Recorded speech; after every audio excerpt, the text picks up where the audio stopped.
사람은 어려움을 당할 때 하나님을 찾게 됩니다. 그리고 그때 하나님을 만나게 되죠.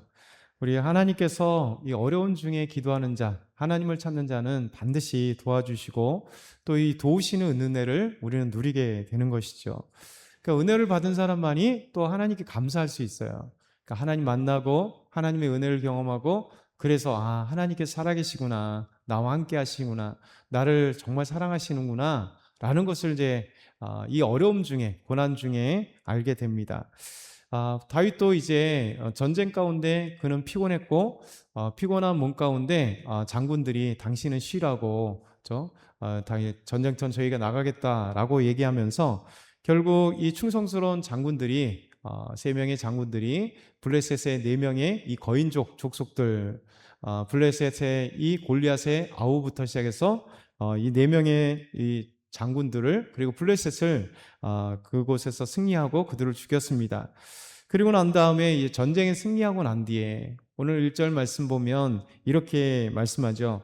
여호와께서 다윗을 모든 원수의 손과 사울의 손에서 구원하신 그날에, 그러니까 결국 평화가 찾아왔다는 것이죠. 모든 원수들, 블레셋을 비롯하여서 이제 이방의 또 주의 적군의 모든 사람들을 적군들을 다 이제 물리치고 구원하신, 내부적으로는 사위의 그 사울의 그 잔당들, 사울의 추종자들, 그런 사람들이 이제 다 다윗의 손에 하나님께서 넘겨주시고 그 속에서 구원하셔서 그날에 하나님 앞에 이제 감사와 찬송을 올려드리는 것이죠.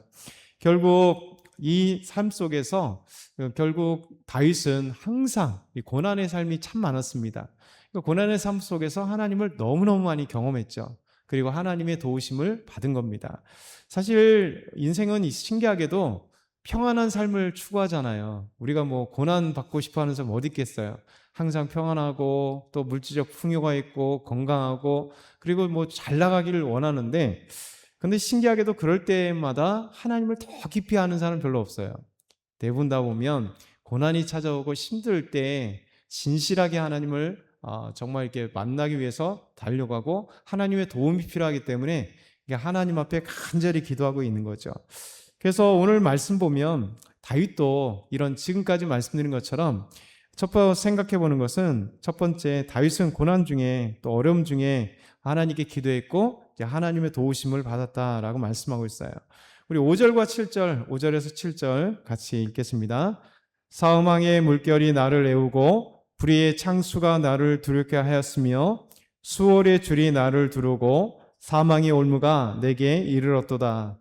내가 환난 중에서 여호와께 아뢰며 나의 하나님께 아뢰었더니 그가 그의 성전에서 내 소리를 들으시며 나의 부르짖음이 그의 귀에 들렸도다. 아멘. 하나님 앞에 찬송하며 시로 올려드리는데 그 인생을 이렇게 고백합니다. 다윗이 얼마나 고난 중에 있었고 힘들었던 삶이 있었느냐. 사망의 물결, 불의의 창수, 수월의 줄, 사망의 올무, 이런 어떤 표현들을 통해서 그 인생의 참 시적 표현이잖아요. 너무너무 힘든 삶이 있었다. 그러면서 다윗은 환난 중에서 여호와께 아뢰며 나의 하나님께 아뢰었다. 그러니까 환난이 찾아오면 오히려 하나님을 찾지 않는 사람이 있는가 반면에 정말 믿음의 사람들은요, 어려움과 고난이 있을 때 하나님께 기도하고 하나님을 찾게 됩니다. 이렇게 다윗도 사망의 물결과 불의의 창수와 수월의 줄과 그리고 사망의 올무라고 표현될 만한 숱한 어려움과 고난 중에 항상 하나님 앞에 나아가서 기도했다는 거죠. 이 다윗만큼 그렇게 믿음의 표본에 본이 되는 사람이 없잖아요. 그래서 다윗은 이렇게 기도했습니다. 그때 우리 하나님께서 성전에서 그의 소리를 들으셨고 그리고 다윗의 부르짖음을 들으셨다, 이렇게 말씀하고 있습니다. 그래서 우리도 분명히 이제 수많은 문제로 인하여 고통받고 스트레스 받고 힘들잖아요.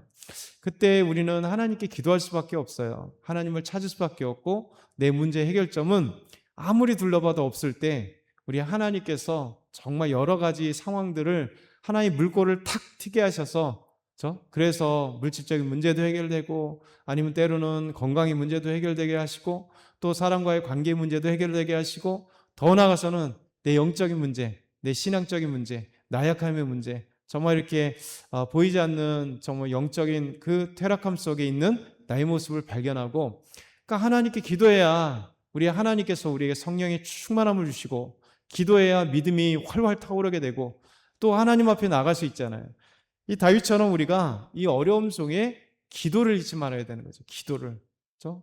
왜냐하면 어려움은 사실 기도를 못하게 만들어요. 왜? 걱정과 근심이 자꾸 내 안에서 막 솟아오르니까. 기도하기보다는 걱정이 앞서잖아요. 기도하기보다는 막 근심이 막 앞서는데, 그럴 때 우리가 믿음의 사람들은 기억해야 돼요. 어렵고 힘든 환경 속에 더 하나님 붙들자. 그러면 하나님께서 반드시 응답하십니다. 그래서 이렇게 고난 중에 환난 중에 하나님께 기도했더니 하나님의 은혜를 받은, 기도의 그 소리를 들으시고 응답받은 다윗은 그래서 하나님께 고백을 하죠. 그래서 하나님 앞에 다윗은 믿음의 고백을 드립니다. 그러니까 2절부터 4절 말씀까지만 우리 다시 한번 읽어보겠습니다.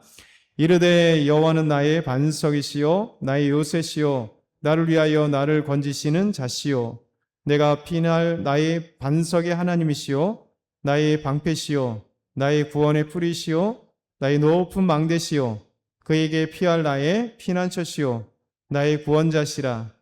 나를 폭력에서 구원하셨도다. 내가 찬송받으실 여호와께 아뢰리니 내 원수에게서 구원을 받으리로다. 아멘. 마치 시편을 읽는 것 같습니다.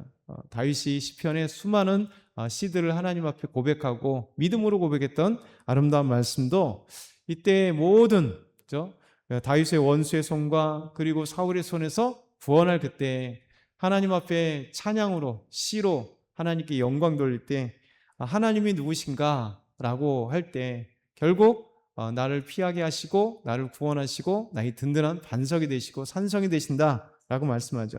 그래서 나의 반석, 요새, 건지시는 자, 피할 반석, 방패, 구원의 뿔, 높은 망대, 피난처, 구원자, 폭력에서 구원하시는 분, 이렇게 다양한 표현들을 통해서 하나님이 정말 나의 하나님이신 것을, 또 환난 중에서 나의 기도를 들으시고 나의 모든 삶을 구원하시고 또 문제를 해결해 주시는 그 경험된 하나님을 인생 가운데 이런 아름다운 찬양하는 거죠. 우리도 오늘 이 말씀을 묵상하면서 우리가 한번 같이 결단하고 또 말씀을 생각해 봤으면 좋겠어요. 하나님은 환난 중에 우리를 외면하지 않으신다. 우리는 반드시 고난과 환난이 우리 인생 가운데 찾아오지만 다윗처럼 하나님께 기도할 때 하나님은 우리의 귀를 기울이시고 우리의 소리에 귀를 기울이시고 응답하신다. 그랬을 때 이런 경험을 통해서 이제 저와 여러분만의 하나님의 고백들, 나의 믿음의 표현을 통해서 우리 하나님을 아름답게 고백했으면 좋겠어요. 그래서 우리 하나님이 오늘도 우리와 함께 하시고 우리를 도우시는 우리 하나님을 경험하며 나아가길 소망합니다.